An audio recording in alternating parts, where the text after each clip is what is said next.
This episode is brought to you by Google Gemini. With the Gemini app, you can talk live and have a real-time conversation with an AI assistant. It's great for all kinds of things, like if you want to practice for an upcoming interview, ask for advice on things to do in a new city, or brainstorm creative ideas. And by the way, this script was actually read by Gemini. Download the Gemini app for iOS and Android today. Must be 18 plus to use Gemini Live. This year, Santa's bringing the power of Energizer into his workshop. Whoa, the Energizer Bunny's got so much power. Wait, he's powered up all the toys. I think that means we're done for the year. I love this bunny. He's the hardest working helper the North Pole has ever seen. And he wants all your gifts to have the power of the #1 longest lasting AA battery. So this holiday season, stock up on Santa's and the elves' favorite battery, Energizer Ultimate Lithium. This episode is brought to you by Allstate. Some people just know they could save hundreds on car insurance by checking Allstate first. Like you know to check the date of the big game first before you accidentally buy tickets on your 20th wedding anniversary and have to spend the next 20 years of your marriage making up for it. Yeah, checking first is smart. So check Allstate first for a quote that could save you hundreds. You're in good hands with Allstate. Savings vary. Terms apply. Allstate Fire and Casualty Insurance Company and Affiliates. Northbrook, Illinois.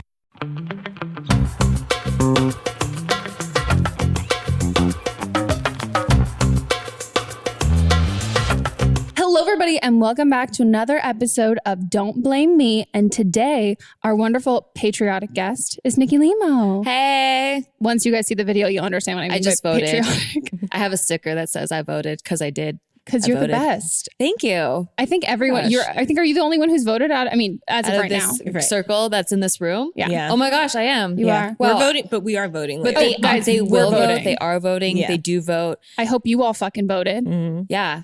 Because this episode will come You out. better have voted or else whatever's happening in the world right now is your fault. It's your True, fault. because this episode will come out in December. Oh True. shit. So you'll really know if Yeah. the world is burning. Yeah. So You will fuck feel all bad. of you if you didn't vote and you caused it. And yay, if we've changed the world Yeah. to make it a better place. I Or a less imagine terrible place. Yeah, just everyone's My standards playing, are low right now. everyone's so playing low. harps and Yes. getting along and having sex and Oh my gosh. Having All I orgasm. want is just like not like the terrible stuff. I'm like, we don't have to Yeah. necessarily improve, but like let's just get rid of not the go terrible stuff. backwards. Right.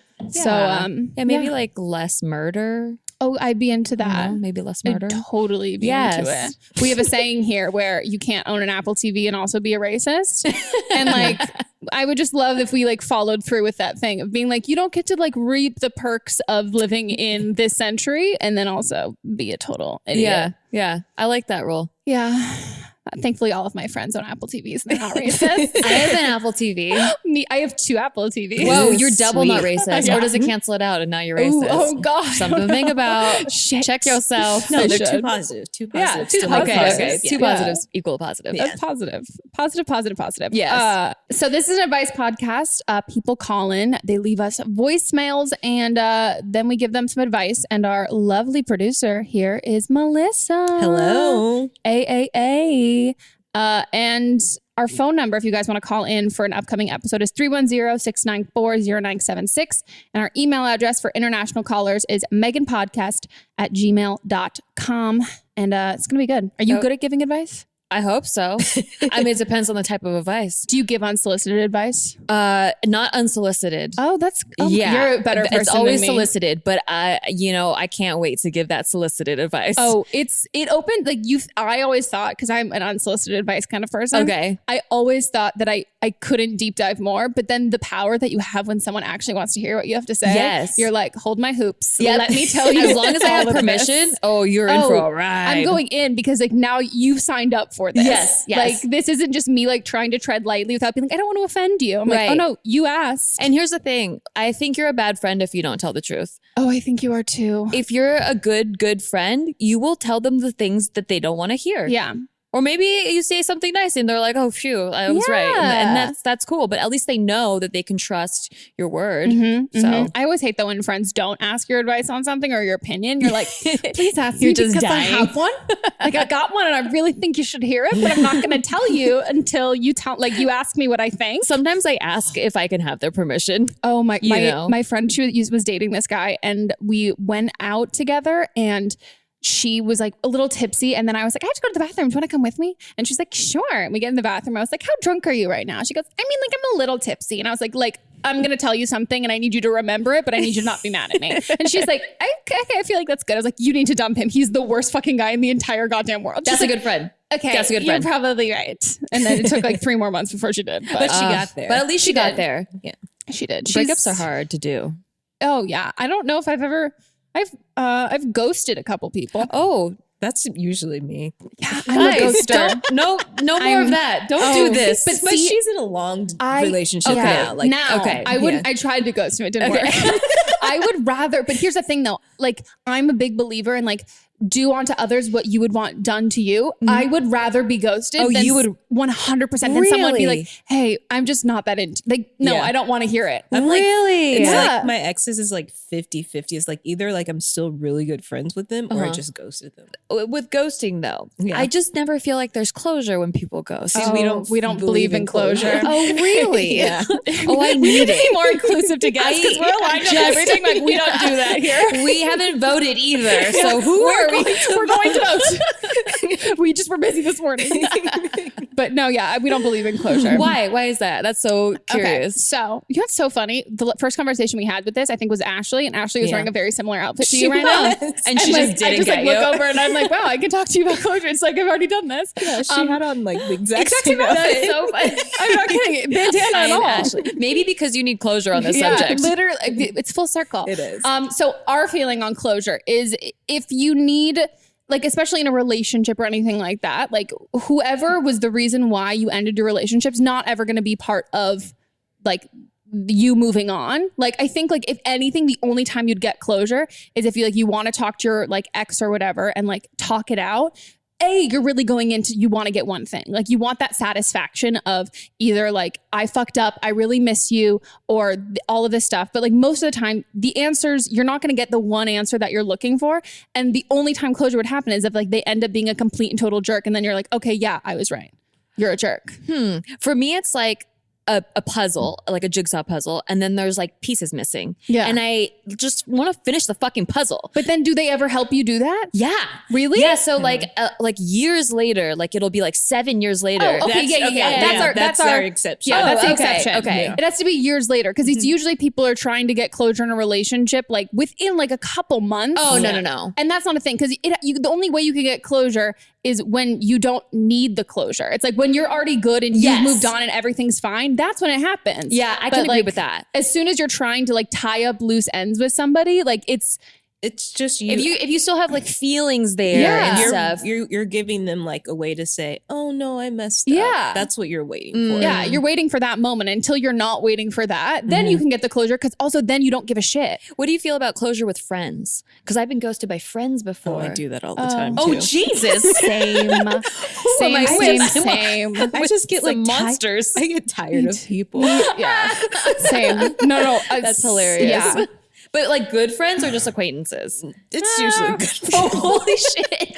All right. It takes a while to like actually be my friend, and then I'll just be like, we're not on the same page anymore. Yeah. And also people who've put in more effort than you for like most of the time. You're like, dude, if this was like, if you put in equally as much effort as I have, we would have not been friends like 5 months Stop ago. being so thirsty. But like, yeah, like you're trying, like you really put all this effort in and I've kind of just like been where you've at. Like, I'm like, okay, sure. But I get you it. didn't give me the opportunity to prove that like, I don't really That give a you're a shit, friend that too. I'm the worst. Okay. Yeah. I've been ghosted by people where like it takes me a while to become friends with someone too. Cause I like just have trust issues. Cause once you're my friend, I'm like so fucking loyal. And so like very few people are in this like tight friendship circle. And so if one gets in and then they like become a shitty friend, I'm like, how did you make it through the vetting process? How did you make it through this? How did you infiltrate? And then I'm just so confused about like, where did I go wrong? Like, where did I misstep and allow this person in this circle? And it drives me crazy until I can figure out the reason why it didn't work out. And then I'm like, oh, okay. Then I can let it go. Yeah. But until then, I'm just like, why the fuck is that bitch such a bitch? Yeah. And I'm just like, I'm just mad. And I don't like to harbor like mad energy or toxic energy. And so it's almost like not getting this piece of the puzzle, like it makes it impossible for me to let that go. And I hate that. Yeah. See, sometimes I'll ghost people and then I just need that distance for a few months and then we'll become friends again. Okay. Yeah.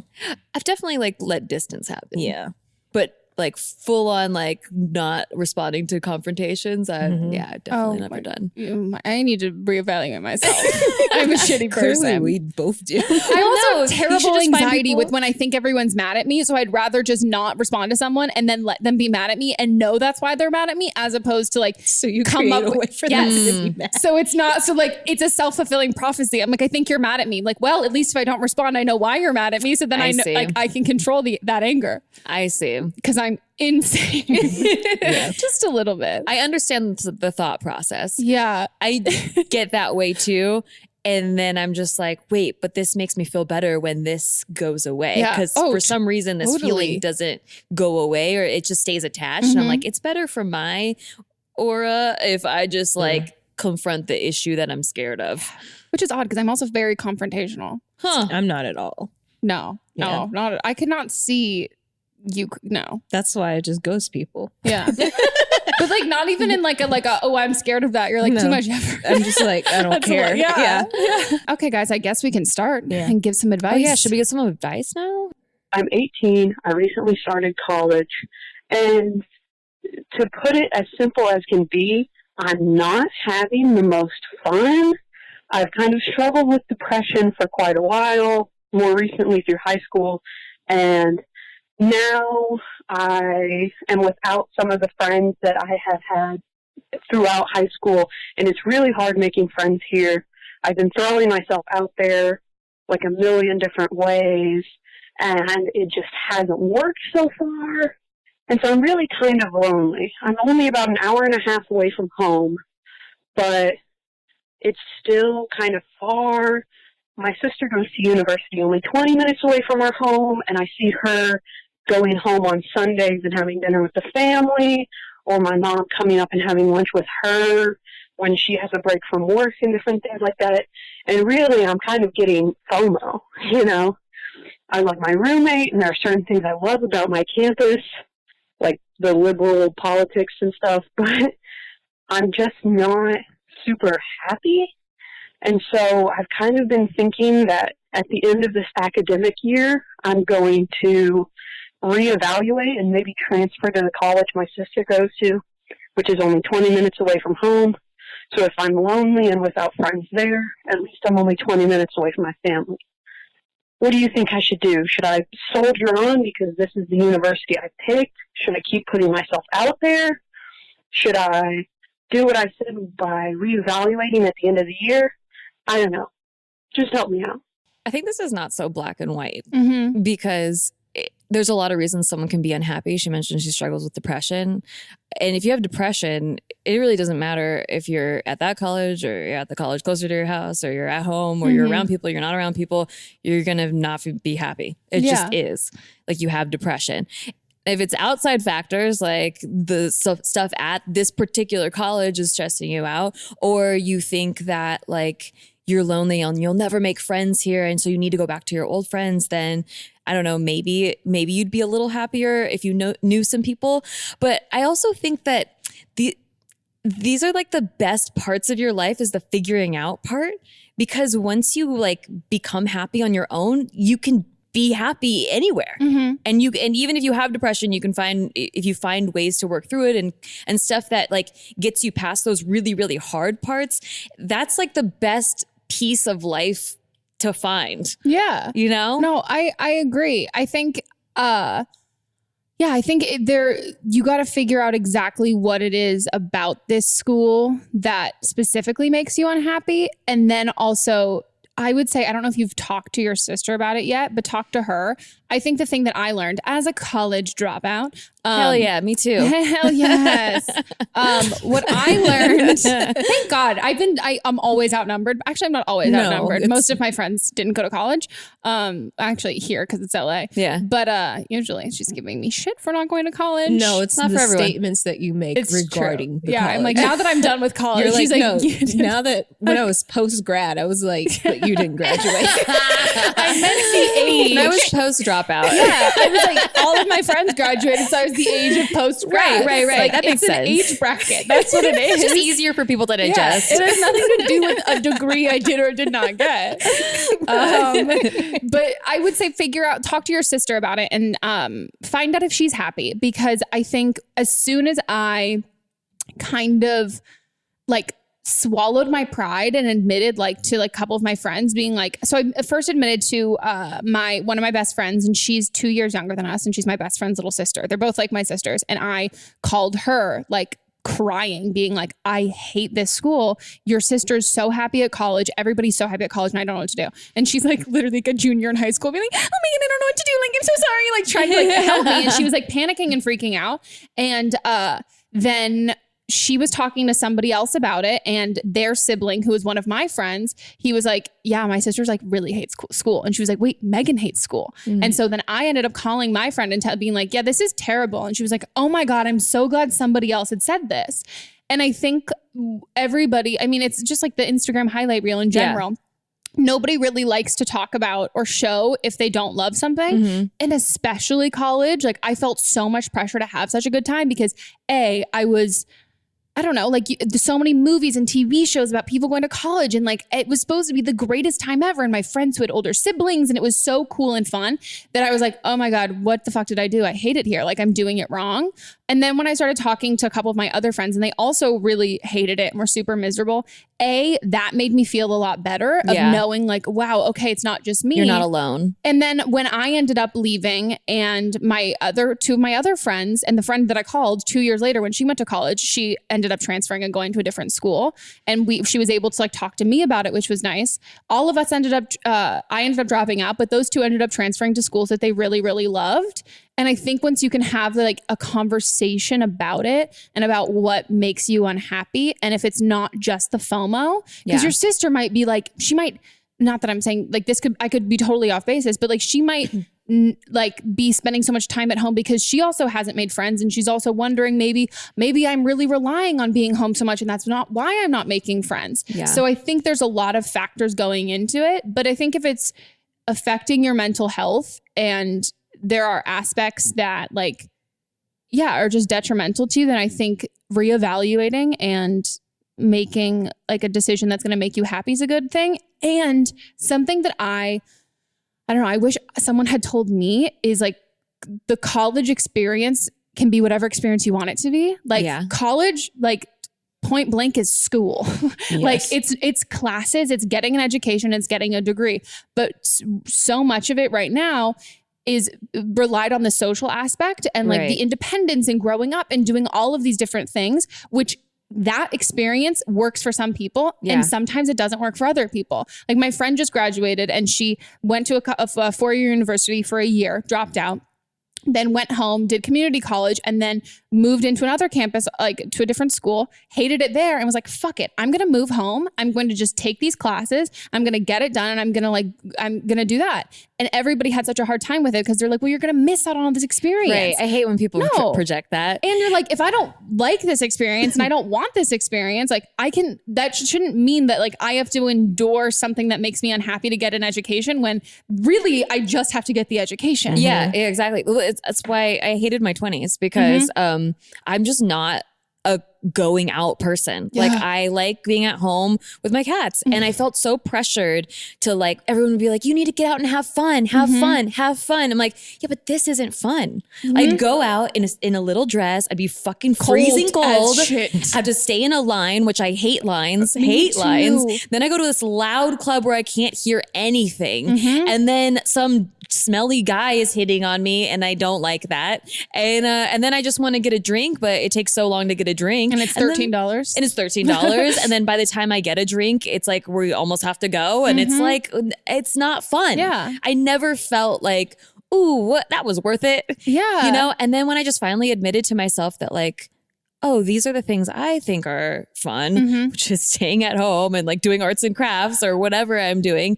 I felt like a ownership of my own happiness. Yeah. And I think that's just something that everyone needs to find.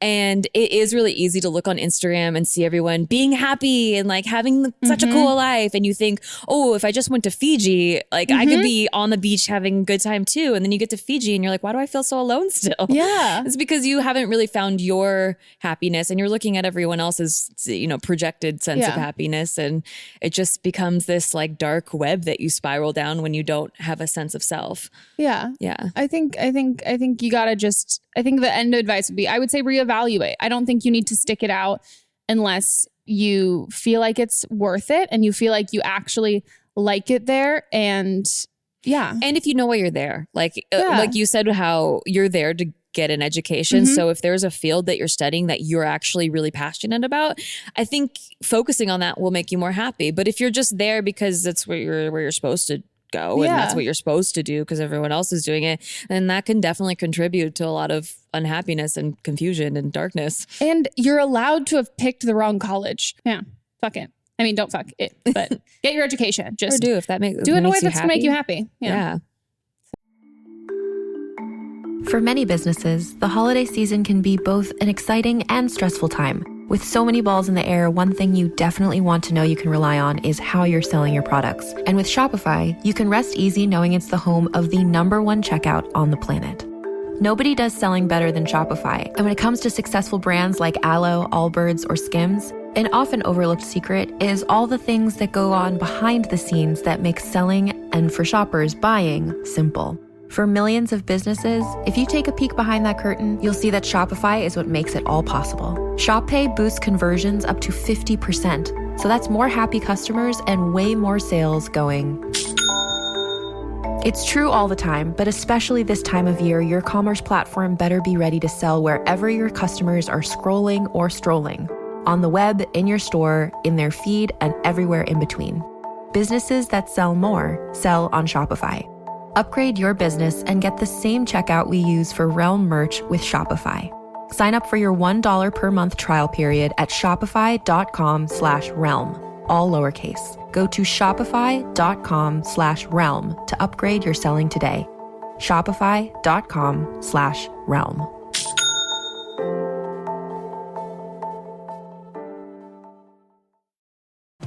Looking for a pickup truck to get just about anything done? Look no further.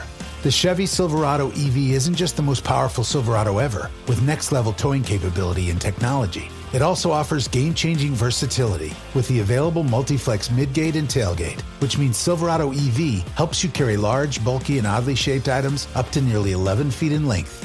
Chevrolet. Together, let's drive. Visit Chevrolet.com to learn more. Streaming now on Peacock. Paris Hilton and Nicole Richie are back. That's hot. Loves it. For a show-stopping reunion that will prove putting on an opera is anything but simple. We're really good at this. One thing's for sure, they won't be upstaged. Good to have you back. Come on, we've got a show to do. Paris and Nicole, The Encore, a 3-part reunion special. Streaming now, only on Peacock. Okay, wishing you all the luck. Let us know. And on to the next. So I'm going to get right to the point. I am almost 23. My boyfriend and I have been together for over 6 years, and we're both close to being done with college and are excited to move on to the next stages in life together. The only problem we kind of are facing right now is that I'm allergic to weed and my boyfriend likes to smoke.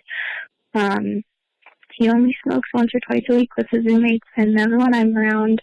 But my allergy is getting worse and has gotten to the point where if I even smell weed, I break out in hives. So I have to avoid his apartment and him if he's smoked within the past 48-ish hours. We've had many discussions about how the fact that he smokes could literally kill me and that in our state it's still illegal. And so I'm not a huge fan that he's breaking the law when he smokes. But we're kind of on such different sides of this argument that I have no idea what to do. It almost makes me feel like he doesn't take my allergies seriously and he might see me as a killjoy, because even though I was in a sorority at one point, I'm not a huge partier when it comes to alcohol and drugs in general. But But I really don't care if people smoke weed, but just the fact that he smokes weed really like hurts. The problem that we're really facing is that I want to be able to live with him, and like we're both about to be done with school and we'll probably get married one day, but because of my allergy and his resistance to dropping the habit, I really don't know what to do because my health is kind of on the line. I'm not one to give an ultimatum, but I'm kind of stuck at this point, is saying like weed or me a good option. Would really love and appreciate your input. I've never heard of like hives actually allergy. Allergic to it. It's if you handle it and you are allergic to it, then you can get itchiness, red skin, hives, dry scaly skin, and it can be like so bad you go into anaphylactic shock. Okay, that's what I was gonna say. Yeah. I was gonna compare it to, I'm allergic to I'm allergic to everything, but I'm allergic to pineapple, and that's for me.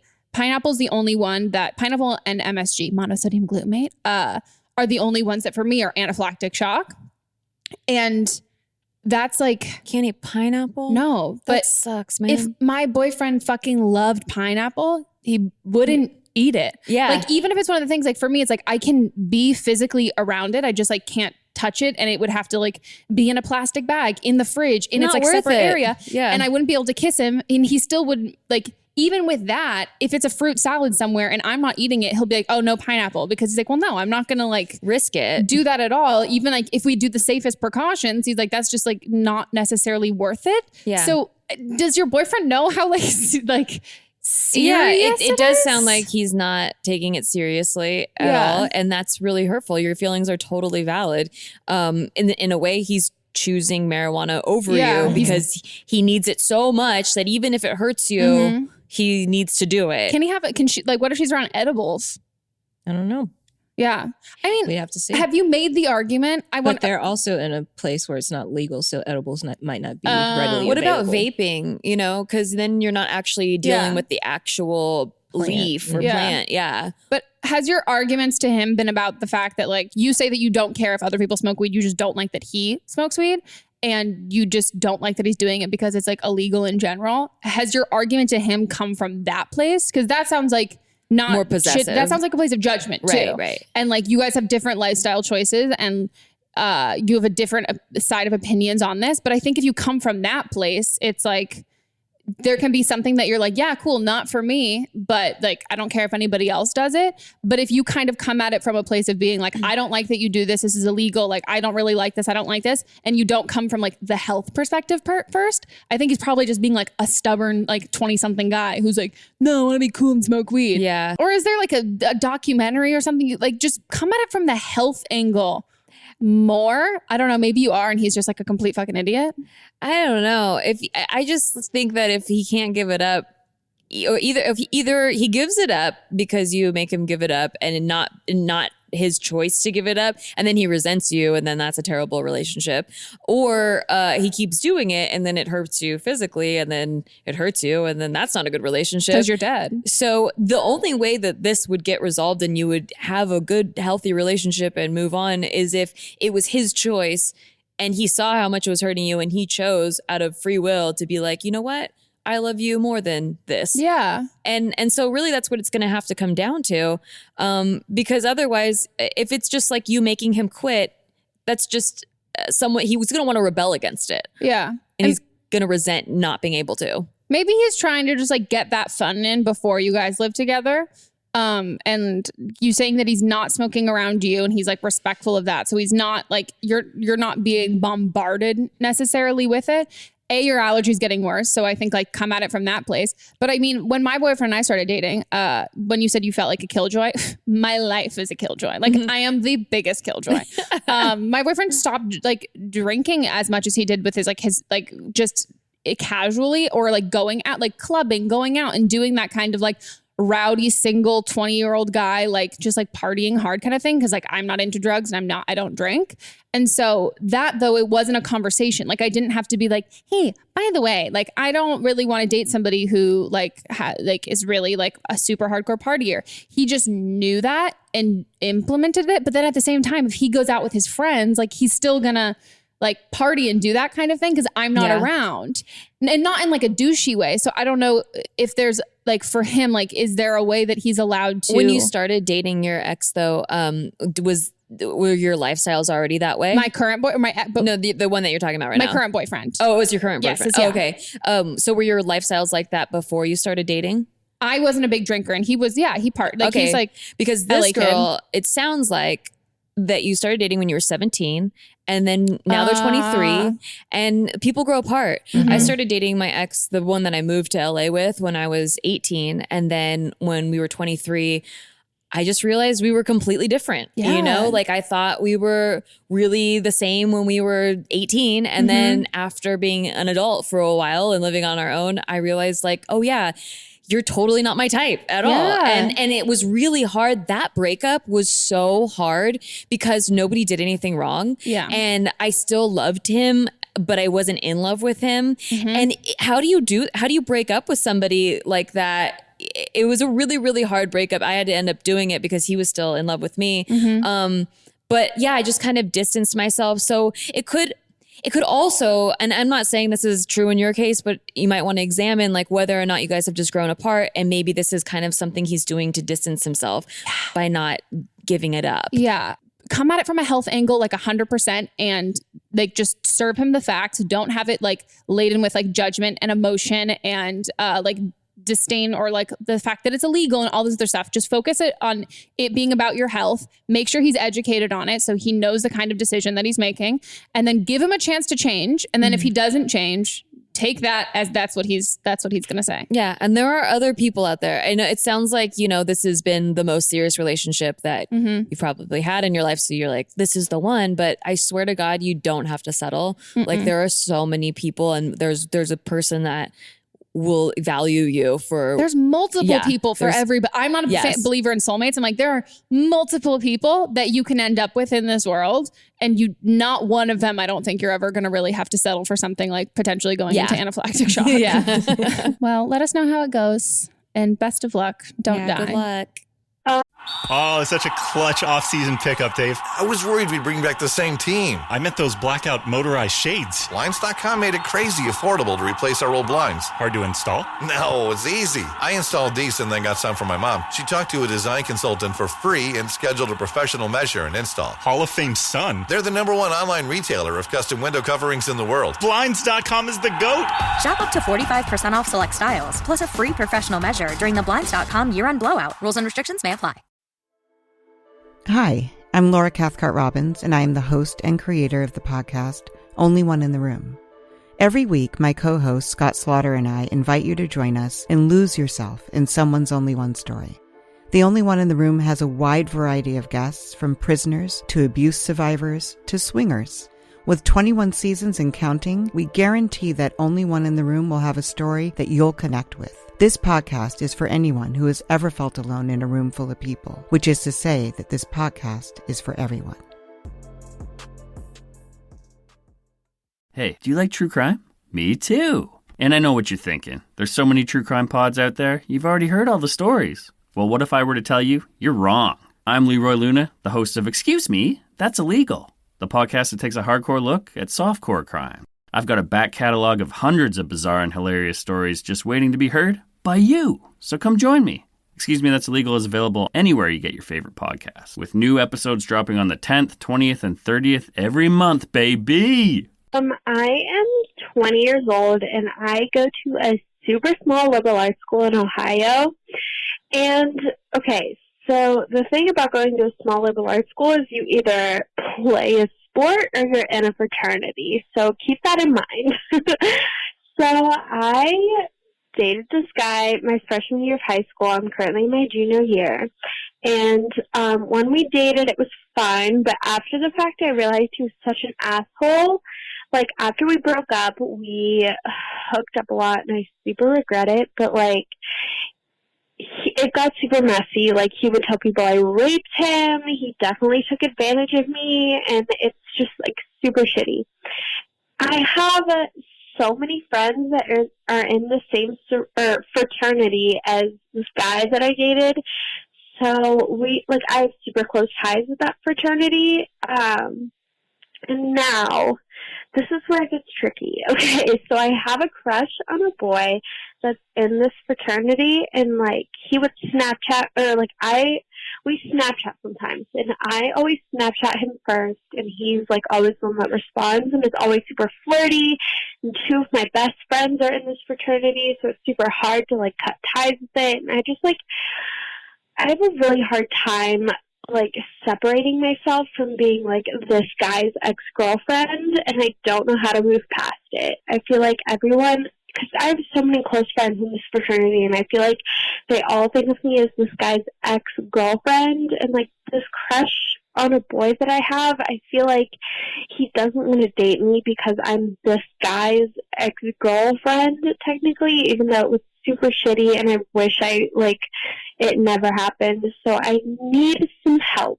What advice would you give a girl to, like, I don't know. I don't want to be known as this guy's ex-girlfriend, and I really, really like this guy, and I don't know how to, like, get him to think of me as, like, not this guy's ex-girlfriend.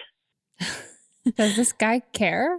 No. And it's so hard because, I know it's such a big deal right now. I know it's such a big deal, but like, I'm so like that older sibling or mom or whatever that's like, once you get over college, like none of this will matter. Yeah. Like this is not anything. But also like, I mean, I will say I definitely, I don't know. I don't know if I would call it a mistake or not. It made for a really great chapter in my book, coming out soon, guys. This spring, check it out. Pre-order my book. You're Not Special. Go on Amazon. But I started dating a guy like my second week of freshman year of college, and this is a creepy part. He was an orientation leader, and I immediately saw him, and I was like, I will date him. Like at like my college orientation, like figured out who he was, and then like told the girls that when I joined a sorority, and they're like, oh my God, we know him. Let's like go to his house. And I was like drunk, and I was like, I feel like we're gonna date. And he was like, sure. So we dated like literally, like that's how I was introduced. And that was like at college. So like I had that title of being like, once we broke up, I was his ex-girlfriend. Did not stop me from hooking up with other people. Right. Like God, like you can be known as that. If you were really known as that and it was like he was harboring a lot of negative feelings, you wouldn't have friends in his fraternity. Like that's not how it would work. They would like completely like it would, they wouldn't want to be your friend if it was that like such a huge deal. And this guy wouldn't be flirting with you and text. Like this is his sign of showing you that he doesn't give a shit who you dated before. Yes. And you might date this guy and then you'll be known as his ex-girlfriend. Like, yeah, I don't think if this guy is still worried about and like talking about it, I kind of think it might be in your head. You think this guy is flirting back? If he's Snapchatting her? But she's always Snapchatting him first. But is he responding flirty? I don't know. Did she say that? No, she just said she Snapchats. They were flirting on Snapchat. Well, maybe she's flirting. Oh. See, this is where it gets dicey because I wish I knew the details because I don't want to give you the wrong advice. No, she did say it's always super flirty. Oh, it's always super flirty? Has he made a move? Like, I mean, I don't... Like, I just feel like if a girl is showing you like signs that she wants to hook up and you're in a frat, I would think if it's flirty both ways that you would hook up. Like that would happen. If you had the opportunity, I think like if there's an opportunity where you go to a party at their frat and like he's there and then he doesn't like flirt with you and he doesn't talk to you and he's like hooking up with some other girl, like take that. Like unless you really want to like ask him and like really get like potentially really rejected. Yeah. It's like, if you're, especially in college, like if you're into somebody and somebody's into you, like shit happens hella fast. So fast. So if you haven't given the opportunity for it to happen and like, this is like, you've been stopping yourself because you're convinced that this other guy is like potentially going to ruin every relationship you have forward. But if you've also like given an opportunity and he hasn't kind of taken you up that's on what it, I thought happened. I thought that she was getting rejected by him. And so I was like, hey, this isn't, you got to move on, you know, but baby girl. Maybe she needs to go date somebody that's not in the fraternity. Girl, date a sport guy. You got to make the fucking rounds. This is the thing. You don't go to Pike and then you don't stay at Pike. You go to Fiji, then you go to Phi Cap, and then you go to SIG. Then you make the fucking rounds and you do it again. So if you start at AE Pi like me, or actually, nope, started at Phi Sat? No, Fiji. Okay, great.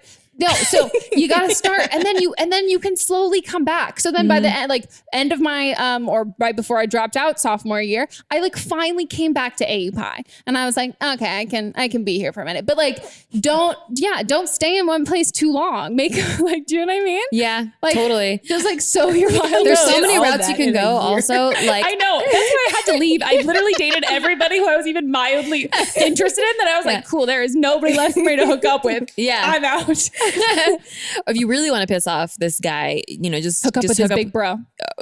Yes, not little bro. Big I was bro just gonna say all more. of his friends. You know, and then it's like now you're not this guy's ex. You're a girl that likes to hook up with people. Okay, well, good luck with that. Yeah, and stay safe, protection, because also don't get STDs. Revenge glow up. Yeah, and then also a revenge glow up. Yeah, and maybe he'll glow down.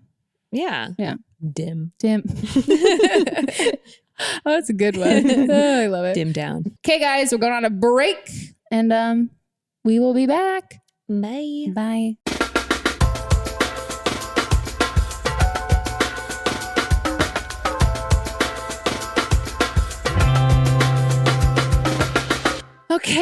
Okay, everybody, we are back from our break. Did you miss us? Oh my God, I was just gonna say that. We're like on the same level we now. We finish each other's sandwiches. That's what I was just saying.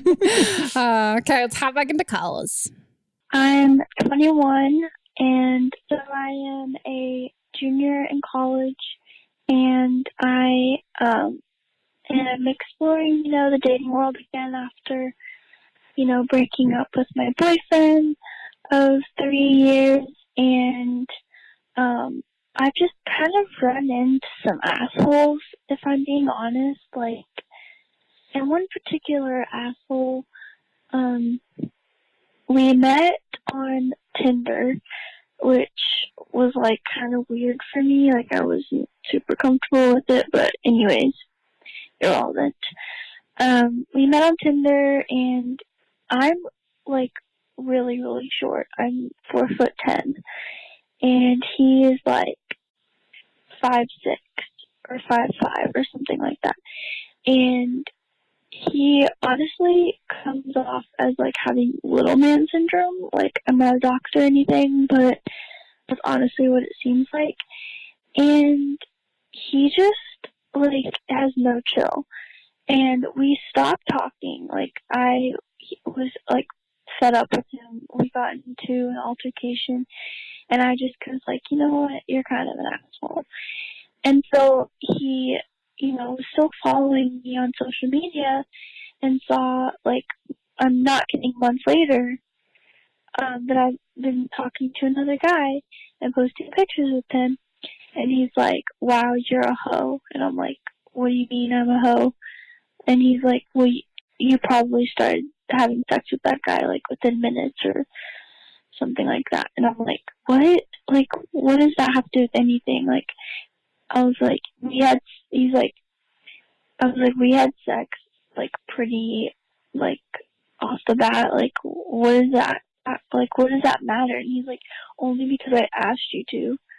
And it's just super, like, backwards, and it honestly stresses me out that, like, I'm having to deal with this. Like, he was like, you're a hoe, you're a bitch. Like, I know that he's, like, jealous, but, like, I don't know why this bothers me. But, like, why does it bother him? And, like, how can I, like, tell this kid off and just be like, get the fuck away? And I see him sometimes, like, in passing at school. So I'd like to know what to do because this kid stresses me out. Oh my God. I'll just block him on everything. Yeah. I mean, this is the kind of guy that wants you to respond. Yeah. And like, my original advice would have been like, just fucking ignore it. Yeah. As somebody who's confrontational and loves to tell somebody off, especially like at school, like on campus, like in front of other people. I love that. Anytime any of my friends got cheated on, like the friends I had in college for 5 minutes, I was like, let me talk to him in the library during finals week. Even someone who's super confrontational, like if somebody else is like confronting you in that situation, that's because they want a reaction. Yeah. And like the most upset you're going to get him and the way that you're really going to get under his skin is to not fucking respond. Yeah. And block him. It'll feed him if you respond. Yes. It doesn't matter what type of attention it is. He just wants your attention. My friends and I we've started realizing and talking about the fact that no matter how you treat a guy is going to feel the same way about you. Like, we've decided, like, if you want to date with a guy and if I'm really interested in him, he's going to be as interested as he is, like, no matter what. If I'm a total dick to him, he's still going to be completely as interested as he was before that.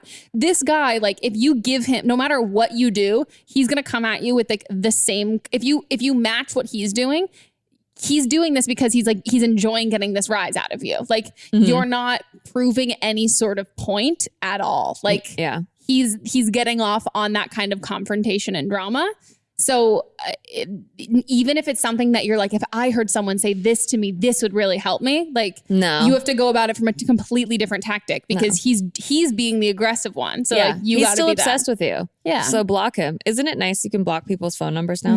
I remember like 7 years ago, you couldn't block, and my ex would like, text or call or whatever. And I actually had to use a service that made it sound like my number was out of order when that number called. I forgot what that service was. I think it was called it was You something. I can't remember. But yeah. And so I told him, I'm changing my number. And then whenever he would call, it sounded like I did change my number. Oh, that was the only thing I could do. Yeah. And I blocked him on Facebook. Anywhere I could block him, I blocked him. Instagram wasn't really around yet. Yeah, I know, right? So it's weird. I know. I've recently started getting into muting people on Instagram. Oh, I'm like, that. this is liberating. Yes. It's like YouTube comments, like the way that it happened. It doesn't really ban people anymore, but it just hides them from anyone else seeing what they're saying. I'm like, I love this. It's like without starting drama, and you just get to kind of like walk away from it. And I was gonna say the reason why this bothers you is because he's being a dick. Like, that's why. Like, if someone talks to you terribly, like someone calls you a hoe, like that's gonna bother you. And I don't think. Like, you don't owe him any sort of explanation. And I think also there's maybe potentially, if this was me in the situation, so I'm projecting, there's kind of like a part of you that like when you are happy with this other guy, there is something a little bit flattering about another guy coming out of the woodwork being like, I mean, that happened when my boyfriend and I started dating. I had like a couple guys that I were talking to before. They're like, oh, wow, so you're dating someone new? And I responded because I was like, oh, wow, I feel so hot and desirable right now. This is so cool. But then ultimately I was like, oh no, you're just like being like a sore loser and like kind of a dick because like I wasn't into you. And now I'm happy, but like, why am I wasting me being happy talking to somebody who, even at the time when I didn't have another you were the person I was seeing, I was like, yeah, no, I'd rather not. I'd rather be single than date you. And now I'm not single and happy. Why the fuck am I giving you the time of day? Exactly. Like, you don't gain anything from it. And if you see him on campus, like literally just ignore him. Nothing's going to piss him off more and send him into like an embarrassing rage that someone's going to capture and like put on Twitter, and it's going to like blow up and be viral. Act like you don't recognize him. I love that. Oh like, my God. Wait, what was your name again? If you want to be, I was going to say something really bitchy, and that's mean to short people because I'm tall. So I can't make that, but I'm not going to say it, but Yeah. And also I do love the fact that a doctor could diagnose for short man syndrome. Well, you have a case of short man syndrome. That's what I have here on your charts. I see you are under 5'6". You have some aggression issues, and you DM people on Instagram who don't respond to you and call them a whore. You're like, oh, okay, it's small man syndrome. Well, yeah. Best of luck and good luck with the new guy. Congrats on the new guy. Yeah. Okay. Ladies and gentlemen. What are you doing? What do you mean? Just keep it simple. I'm making the promo. Just keep it simple. Just say, hey, we're the Brav Bros. Two guys that talk about Bravo. Ladies and gentlemen, boys and girls, we're the Brav Bros. No. Oh. Dude, stop with the voice. Just keep it simple. I've seen promos on TV, dude. This is how you get the fans engaged. This is how you get listeners. We're trying to get listeners here. If we just say, oh, we're two dudes that talk about Bravo, people are going to get tired of it already. We need some oomph. All right, then fine. Let's try to do it with your voice. Brav Bros. Good job. With something like 5 million podcasts, finding a really good one can take a ton of time. So let me recommend one. It's called Something You Should Know. I'm the host, Mike Carruthers, and in each episode, we discuss topics that can be really helpful, like how to read people better, the psychology of crowds, or fun things like the story of Legos, or why you probably wouldn't be here if it weren't for horses. Something You Should Know is the name of it, wherever you get your podcasts. What's up, everyone? It's Noah Daniels. Hey, y'all. I'm JJ. Hey, guys. It's Kat. And we're your hosts of the Real Hauntings podcast. We bring on guests to share their first-hand encounter ghost stories and supernatural experiences. Now on to the trailer. I've been warned to not tell this story, but I think because of the way it ends, it's okay to tell this story, because some people say that with certain entities, to like speak of them or talk about them or in any way like portray them as powerful will attract them to other people. The creepiest thing about it to me is a lot of times it would wait for me to notice it. Like it would just lay its arm out like this, and then I'd be like, where is it? Where is it? And then I'd see it, and then it would just slither back. For more information on the Real Hauntings, Real Ghost Stories podcast, make sure you check out real.fm to learn more about our podcast and many other amazing podcasts. To the next. I went out with this guy back in high school, my senior year in 2016. Recently, I ran into one of his family members, and I asked how he was doing because I knew he had got married. He was a really great Christian guy, just like me. And we kind of hit it off, but he left for school to Florida. And I ran to one of his family members, and they're like, yeah, well, he's not doing too well. You should check his wife's Facebook page. So I check his Facebook page, and it turned out that in 2015, a year before we dated, he murdered somebody on accident. He shot him on accident and then hid the body. Period. I'm not really sure how to feel about this, and I'm not really sure if I should reach out because he still is a good Christian man and we're still friends. And so I'm just not really sure how to feel about this. Anyways, so yeah, he murdered him on accident and then he hid the body and he had his car crushed. And he's married now, but he's serving 15 years in prison. So I'm just not really sure how to feel about this. And I thought I'd get your advice. Okay, bye. Okay, I just need to... I just want to say, I think you missed the part because you were laughing, but God. He crushed the car after he hid the body. I definitely missed that part. Yeah. My God. Okay, let's just have like a little bit of like just, okay. You can't accidentally murder someone. Also, that would be involuntary manslaughter. Like, let's just talk about that. Like, and also he's convicted then because he's going to prison. And he hid the body. Yeah. So you're tampering with the crime scene. And he's guilty. It's not even like a hit and run where he just like left. Like he literally, okay. First of all, wait, isn't it in the Bible to not kill? Yeah. So thou shalt not kill. How he accidentally murdered someone. But he's a good Christian man. How he's not? Well, he's not very good at being Christian because you really can't lost kill. Me. Isn't that like you can't kill? That's the number one. Pretty sure you can't do that. My God. He's a bad Christian. Homie, what is, no offense, what's up with you? Like, girl, we gotta talk. You should feel really disgusted by this guy. Yes. And honestly, not to shit on you, probably she'd feel, if this was me, I'd be like, wow, I'm a fucking idiot for going out with this guy. Yeah, like, dodged a bullet. Thank God I dodged. Because it happened after. Yeah. Like, what the fuck? Like, how, like, I'm glad that I didn't spend more time with him and like, I'm okay. And that I didn't, I don't know, like shit, I need to reevaluate my picker and like figure out if I wasn't picking up on something sketchy as fuck. It was just 2 years ago. Yes. You should feel weird as shit. Very weird. And the murder happened in 2015. And she went out with him in 2016. It's been 3 years also. So he has 147 the whole time he was with her and afterwards he felt no guilt or any sort of thing didn't update my friend. Okay, granted, my friend went on a date with this guy who was, he had like he literally, their first date, he's like, by the way, I just want to let you know, I have a court date coming up. I've committed about 4 different felonies. And she was like, okay, granted, she stayed for like the rest of the day because she wanted to hear like, what happened. I'd be definitely interested. He told her on the first fucking date. And like, even this guy, my friend and I have agreed, like he's pretty much scum. He didn't tell us exactly what he did,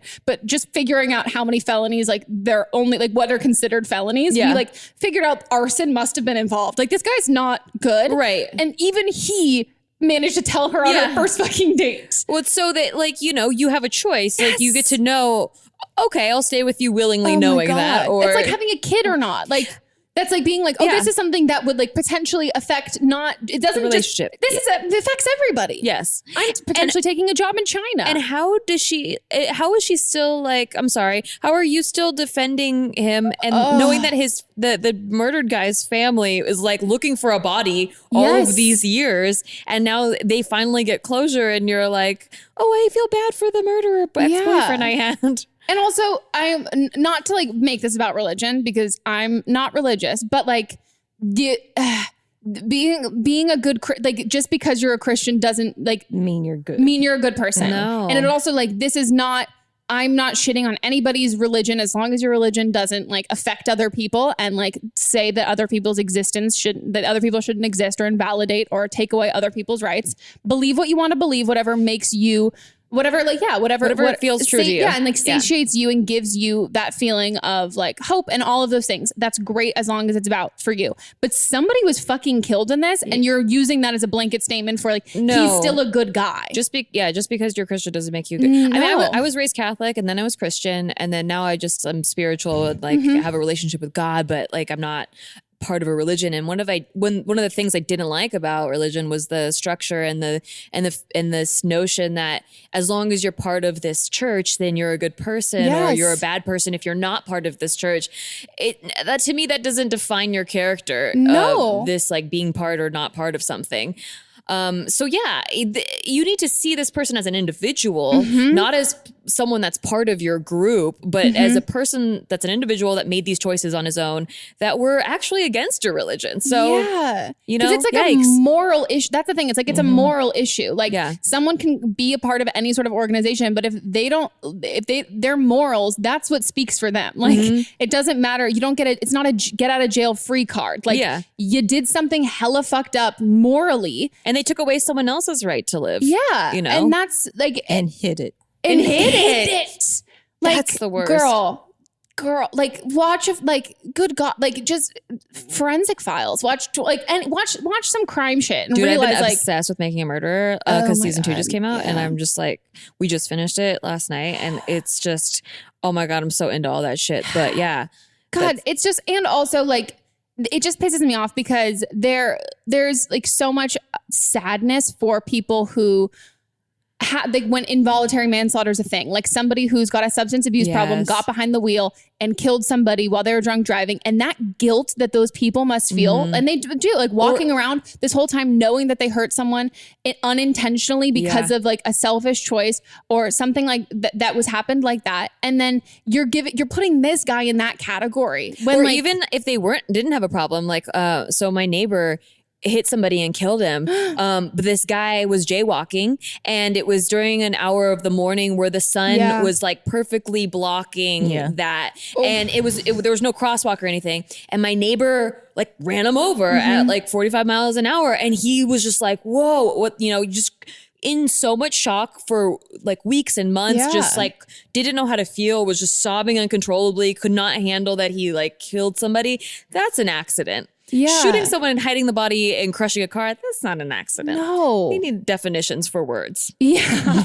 Yeah. And also, again, accidental murder is not a thing. Murder involves intent to kill.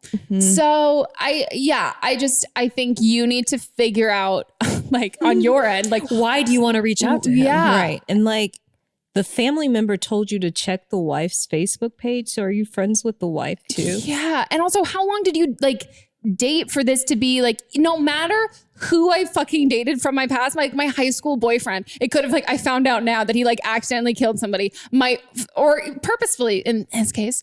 And my instinct wouldn't be like, I should reach out to him to see how he's doing. My instinct would be like, oh my God, I wonder how that family's doing of that person. Like that is so heartbreaking and sad. Right. Like, you know what? I kind of feel like maybe, because I'm just trying to understand the mindset of what would make you want to reach out. Sometimes maybe it's a little sexy to be part of the drama, like something big happens and you're like, oh shit, I was part of that. Yeah. Or I was part of that guy's life.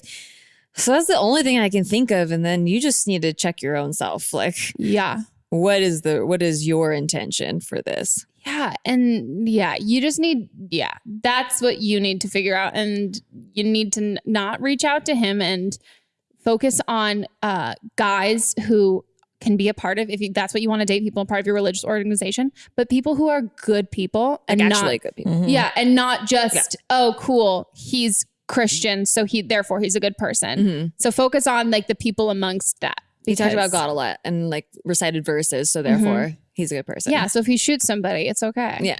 Like, what the fuck? We said a Hail Mary first. So yeah. Oh my God. Holy goddamn tits. He got married like a year, I guess it would have been soon, right after he dated you. So no, not at all. Just think about this as something, this is a great story to tell people at parties. If you listen to the podcast, My Favorite Murder, you can do your hometown on this and be like, let me tell you guys the story about this. Great. Use it for that. But like, by no means is this like anything that you should be thinking anything else besides like, thank God that wasn't me. And oh God, I need to make sure to ask any guy I date from now on, hey, have you killed anybody before? Accidentally murdered someone? Yeah. Have you murdered someone and hit a body and crushed a car? Just need to check because that happened. Also, his poor fucking wife. I hope they don't have kids. What if the wife is like, he's a good Christian man though? Oh my God. Oh my gosh, can you imagine? I can. Yeah. It's not a good. Maybe, yeah. Interesting. It's very interesting. Well, I wonder, but also she probably did say something like that because how else would she know that he was accidentally murdered someone? Right. Yeah. Oof. And I like how the family member just didn't say it outright. She was, they were like, check, just go look at his wife's Facebook. It's like some drama. It's like, ooh, did you hear? You need to go Small check this out town for yourself. Yeah. Because like I remember this guy at my high school, he got killed in a bad drug deal. Like he was the one doing the bad drug deal thing. And he had just texted me the night before. And I thought it was so creepy, like and I got like kind of obsessed with what happened. Yeah. Because it was just so kind of close to me. And so in a way, that's the only way I can think that maybe you're like, ooh, I should reach out because you were at one point close to that person and now they did something fucked up and got themselves in a terrible situation. But really just like get at peace with it with yourself and let it go. Yeah. Well, is it time for, what are we calling it? Melissa's happiest hour or Melissa's moments? No, it's time for listener advice. Woo woo. If you guys have a better name, we're workshopping it. So let us know. You can hear her uncertainty. Listeners, bye. Ding, ding, ding. Ding, ding, ding, ding. Let's make it shiny. Yeah, sparkles. So this is the part where people call in with their own advice with the other calls that we've had for different episodes. So something that they might have personal experience with. Sometimes cool. I get yelled at for doing something wrong, but I don't like Liz when she picks those ones. So, but it's nice, but for ones that we have no relation to. So maybe from this episode, somebody will call in and be like, I also dated somebody who murdered somebody.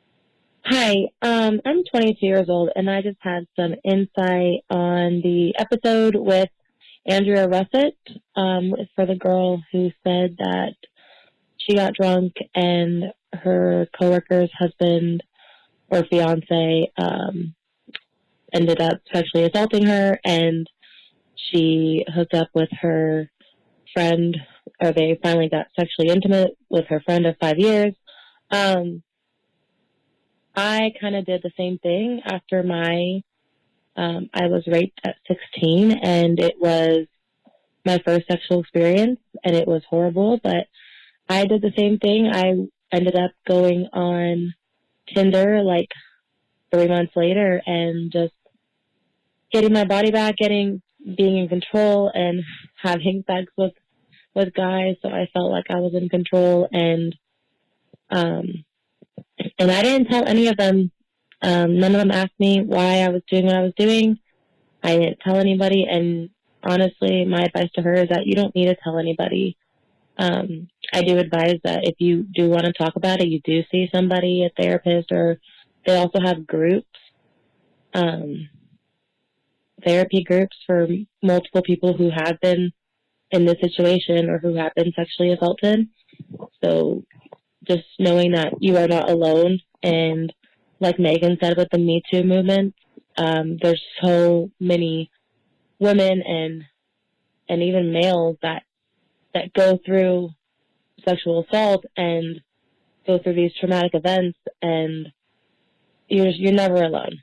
And just wanted to share that with her, that she's not alone and she doesn't have to tell anybody. If I didn't tell anybody until like 6 years after the actual event happened, and that was like my first serious boyfriend. We were actually even engaged, and he was the first person I ever told. That's awesome. Yeah. Makes me so like, I think we had said this in the reference to the Me Too thing in that call, that I was like, it sucks that so many people totally relate to this story. And like, yeah, proof in that. So yeah. But yeah, I think I'm happy like the finding your healing of like taking your body back, like whatever works for you, you know? Because it's not about anybody else. No. Like at all. Like, and yeah. Because that wasn't about, it's also like taking your body back. That's about like your control and your power and that, and like And your sexuality and that, and like, like feeling like a sexual being and like feeling like hot and sexy and powerful. And it's not about like an act of like rage and something that's not, they're two totally unrelated things that suck, that they're like that they're the same physical act that gets correlated. I think group therapy sounds like a really like great idea, especially if like anybody who's listening to this who has any sort of similar experience, which sadly is probably a lot of people. If you don't want to talk to like a therapist, it might be really nice to do like something group related, to hear other people's stories and kind of how they're healing from that. And then also that sense of, okay, everybody's kind of dealing with this stuff together, so you don't feel as alone. And so I think that'd be a great call for anybody who's doing that. And thank you so much for calling and sharing that, because you totally didn't have to. And I'm sure hopefully that she hears that and feels better about it too. Because that was a dark one. Yeah. Like not a fun one. Yeah. On that note, guys, our episode is done. Yay. Thank you so much for being on. Thanks for having me. Great this was really advice. fun. Thank you. Hope someone got something out of that. And I'm glad we have another college dropout here to really even out. Yes. All the college that's happening. How all the long did you go for?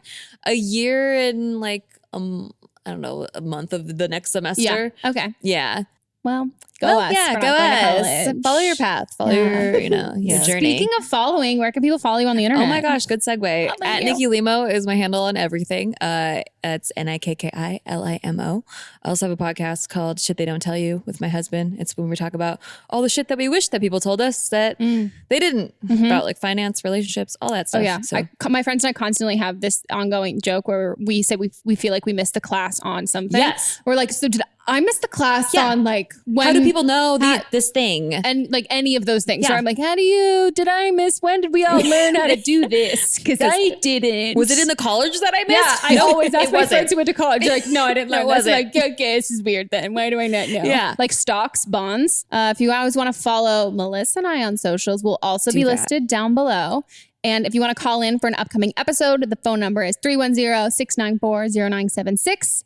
The international listeners, all y'all's international listeners, can email us an audio file at meghanpodcast@gmail.com.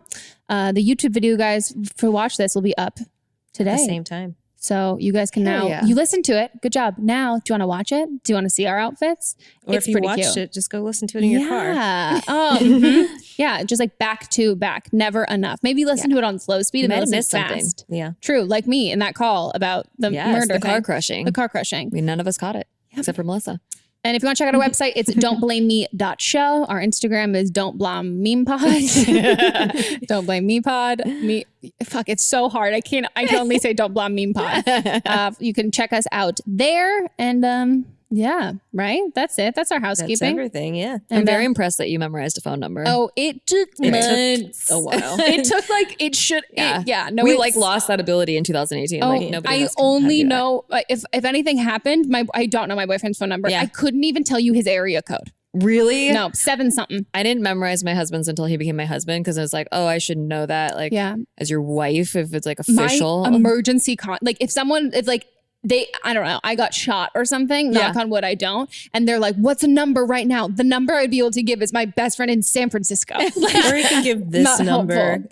Honest check to it. God, I would have to. I'd have to give the podcast number if I like got in trouble. That's it. And then I know Aislin's phone number because her area code is one off. Aislinn is good but enough. I'm not calling that number. She's not not help in Canada. Me. No, but I only know her area code because there's only one number off from my area code. Do you have it listed in your phone? I do, but I'm saying like if like top of my head. Got it. Yeah. I could have a couple of my friends' home phone numbers that they don't live at the house anymore. Have those still stocked. Every Hannah Montana lyric still up there. Yep. Yeah. But, no problem with song lyrics. Yeah. No, none of the actual important phone numbers. But yeah, they don't want you to memorize phone numbers. They don't want you to know phone numbers. They want you to be dependent on this phone. Yeah. Fuck it. Okay, guys. We'll see you next week. Goodbye. Bye.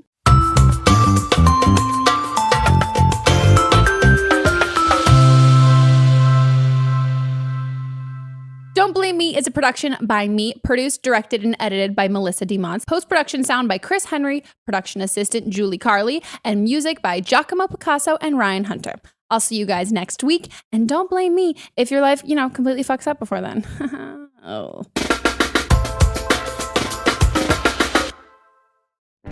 Welcome to the small town of Chinook, where faith runs deep and secrets run deeper. In this new thriller, religion and crime collide when a gruesome murder rocks the isolated Montana community. Everyone is quick to point their fingers at a drug-addicted teenager, but local deputy Ruth Vogel isn't convinced. She suspects connections to a powerful religious group. Enter federal agent V.B. Laureau, who has been investigating a local church for possible criminal activity.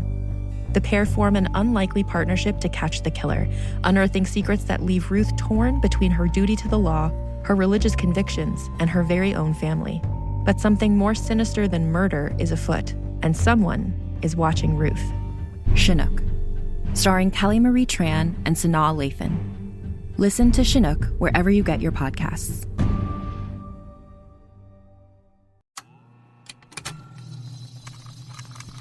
Contained herein are the heresies of Radolf Buntwine, erstwhile monk turned traveling medical investigator. Join me as I study the secrets of the divine plagues and uncover the blasphemous truth that ours is not a loving God, and we are not its favored children. The heresies of Radolf Buntwine, wherever podcasts are available. Do you love Disney? Do you love top 10 lists? Then you are going to love our hit podcast, Disney Countdown. I'm Megan, the Magical Millennial. And I'm the Dapper Danielle. On every episode of our fun and family-friendly show, we count down our top 10 lists of all things Disney. The parks, the movies, the music, the food, the lore. There is nothing we don't cover on our show. We are famous for rabbit holes, Disney-themed games, and fun facts you didn't know you needed. I had Danielle and Megan record some answers to seemingly meaningless questions. I asked Danielle what insect song is typically higher pitched in hotter temperatures and lower pitched in cooler temperatures. You got this. No, I didn't. Don't believe that. About a wish coming true? Well, I didn't either. Of course, I'm just a cicada. I'm crying. I'm so sorry, Jiminy. You win that one. So if you're looking for a healthy dose of Disney magic, check out Disney Countdown wherever you get your podcasts.